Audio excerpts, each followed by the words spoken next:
Hey, how's it going, everybody? Happy Monday and another Q&A video at that. Before we get into questions, as always, a couple things. Number one, if you guys enjoyed this content, as always, make sure in the comments down below, leave more questions. It allows me to keep doing these week in and week out. And while you're down there, liking and subscribing helps me out greatly. Greatly appreciate it when you guys do. Second thing, just kind of a update in general on the channel. Obviously, we're about to enter a really long off season, and there's always that conversation of, well, if there's no esports stuff going on, what is Lawler going to cover on the channel? As you guys have seen, there's been a lot more emphasis on short form content, educating people, replay analysis, things of that nature. Let me know if there's stuff that you guys want to see specifically. I've been just kind of experimenting with short form content, which is beneficial. It is working, but yeah, we're going to try to do a bunch of weird stuff. But if there's something you guys specifically want me to talk about, let me know in the comments down below. Maybe we'll make a video on it. With that said, let's jump into our questions. First question, what if Blast keeps the 2 splits for next season, but instead make the splits 5 qualifiers instead of 3? They save money for not having majors, but the season will be a bit longer and make majors even more exciting. Realistically, I think 5 is too many. I think it's a little bit of redundancy, and usually by regional 3 or 4, we know who is going to be the best teams moving forward. You're also asking a lot on the players for consistency purposes. I do think there is better ways to better optimize the time in between majors and what is a very lengthy world championship. There's some people that talked about, while yes, their upset crew battles are now gone for the Esports World Cup, we're basically getting another DreamHack-esque type of LAN. So we still have a $500,000 3v3 tournament that we get to watch before the World Championship as well. Hopefully some off-season tournaments and stuff. As for like the optimal way to do regionals and qualifiers and the majors and stuff, I think there's probably going to be an experimentation or a decision to potentially bring back 3 splits. But the difficulty isn't necessarily the fact that not enough Rocket League, it's just this long break is problematic. And I don't know which side I sit on it. Personally, I like the 2 splits. I like how cutthroat it is. I think instead of doing 3 splits, they just need to do 2 splits with guaranteed seeding. And then they need to expand upon back with the wild card. There needs to be last chance qualifiers or opportunities for these teams that don't make it to have kind of this heroic run as a worst case scenario. If you guys haven't watched, I talked about a video, like my ideal format. Go check that video out. It kind of explains in detail what I would like to see. But I think 5 is too many for qualifiers. Maybe they add 1 or 2 here, but odd number has to be it just for like math purposes. If you do even qualifiers, then you can get some really weird tiebreaker stuff. Next question, as a kid, did you ever see yourself being how you are now when it comes to your lifestyle, job, friends, where you live? Probably not. If you guys don't know my backstory, I was a pretty shy, quiet kid. I was pretty heavily bullied. I went through some really problematic situations personally, just through my upbringing, and had a really hard time of kind of feeling where I belonged, which is why I'm so thankful for gaming in particular, because gaming gave me a really good friend group. It gave me people that liked me for who I was. Very thankful for the acceptance that happens in the gaming community. But did I ever think I would be a public figure or speaking on camera confidently, for that matter? No. I mean, I used to mumble and like talk under my breath on purpose because it made people have to listen to me. It was kind of a defense mechanism to be like, hey, if I talk quietly, maybe they'll actually listen to what I have to say, or they'll listen more intently rather than kind of just shrugging me aside. I think the desire to be in esports wasn't really a thought process when I was younger because it didn't really exist. Like growing up, yeah, we had like Halo and MLG and stuff that was played every once in a while, but as a young kid, you just didn't really have the aspirations for it to become a reality.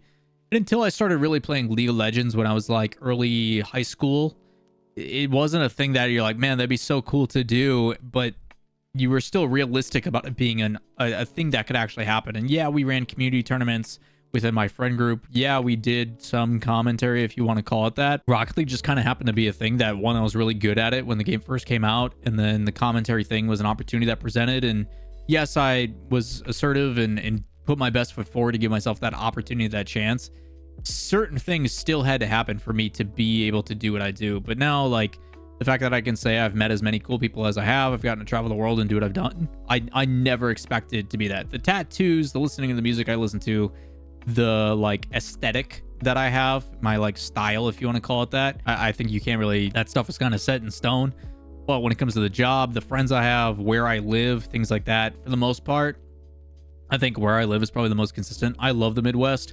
And that only got further solidified as I started to travel more and see the contrast between where I lived and where I went. Next question, what microphones and other audio equipment is good for commentary and casting? I already have an interface and I use this microphone, but I'm not a huge fan of the dynamic mic sound for casting. Most people for commentary try to use the Sennheiser series. The HMD 27 is really popular, but that's like a very heavy investment. I personally have an SM7B because I do more podcast type conversations with my live stream and stuff. So I got a microphone that has, you know, a little bit heavier bass tone. It sounds a little bit better to listen to when people are listening passively or just, you know, watching from when they're eating breakfast and stuff, not to call you all out.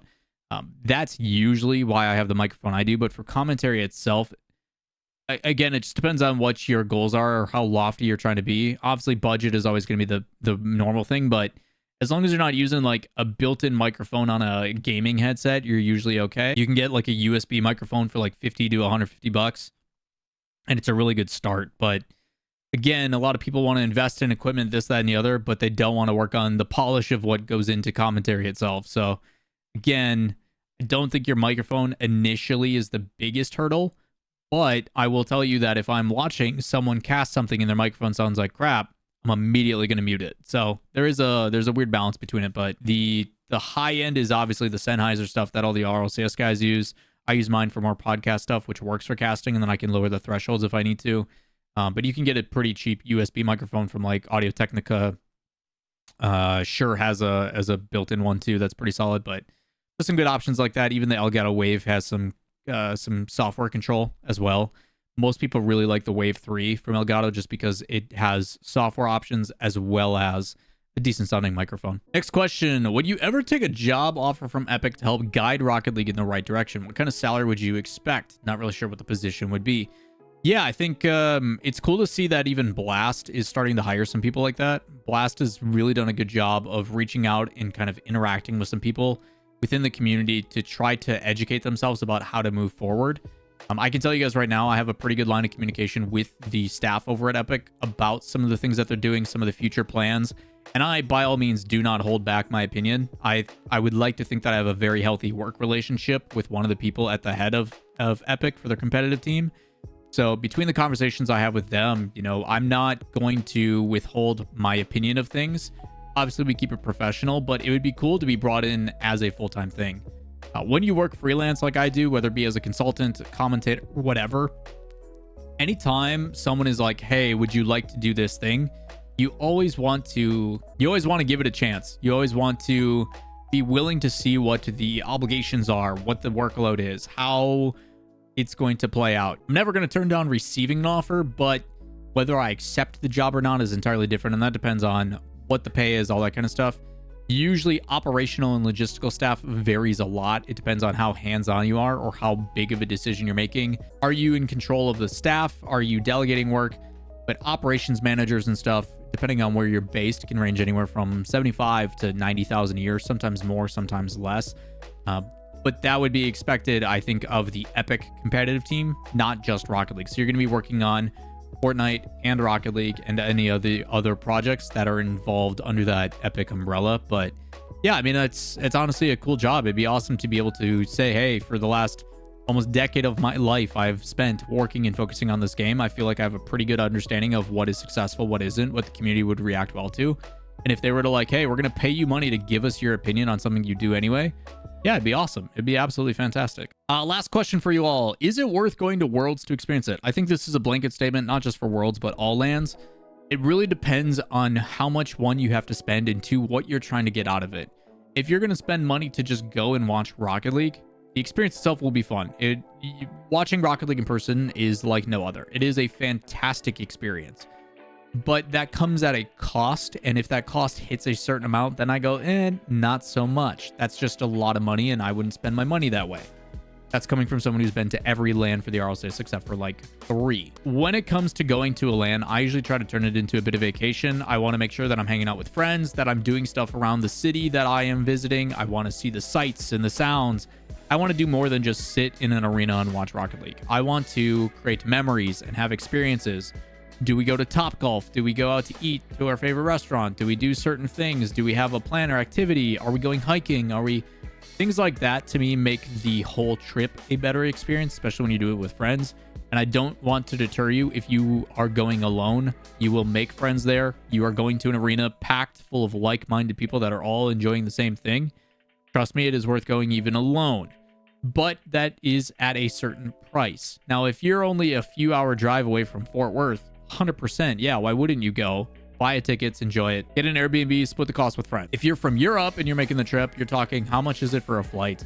Hotel, accommodations, food, everything else. Make sure it's a vacation and the Rocket League experience isn't like the sole part of that. But yeah, I think going to live events is always way better than watching them online.